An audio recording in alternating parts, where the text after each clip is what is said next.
So picture this. It's midnight. The house is quiet. You're in the kitchen with a single mission: don't eat the cookies. You literally tell yourself, just one. 5 minutes later, you're standing over an empty tray wondering how a grown adult lost a staring contest to a cookie. That, my friend, is 1 John 2:16 in real life. John says, "For all that is in the world, the lust of the flesh, the lust of the eyes, and the pride of life, is not from the Father, but is from the world." And while that sounds deep, it's really describing the same pattern that takes us down every time we reach for something God didn't hand us. The common misunderstanding is that John's talking about bad stuff, like wild parties, big sins, or other people's problems. But actually, it's way sneakier. The lust of the flesh is that voice that says, "You deserve this." The lust of the eyes says, "You need that." And the pride of life says, "You did this." It's the unholy trinity of self-gratification, comparison, and control.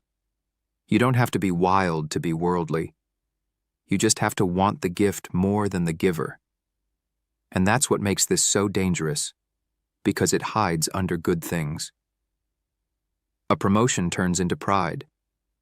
A blessing turns into boasting. A relationship turns into worship of the other person. It's like trying to eat spiritual vegetables at the world's dessert buffet. Everything looks good, until you realize none of it nourishes your soul. Here's the twist. Jesus faced all three of these temptations and won. In the wilderness, Satan told him to feed his flesh, show off his power, and take the world without the cross. In other words, have it all, just skip obedience. But Jesus didn't just resist sin. He redefined satisfaction. He proved that real power isn't in getting what you want. It's in wanting what God gives. That's the secret. The world sells cravings. The kingdom offers contentment.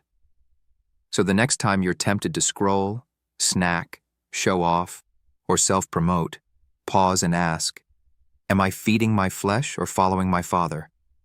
You might still want the cookie, but at least now, you'll know why it's calling your name. Remember, the world says, indulge yourself. Jesus says, deny yourself, and you'll finally find life. And that, my friend, is how you stop losing to the cookie monster. Take the spiritual growth quiz linked in the description to find out which temptation category you're most vulnerable to.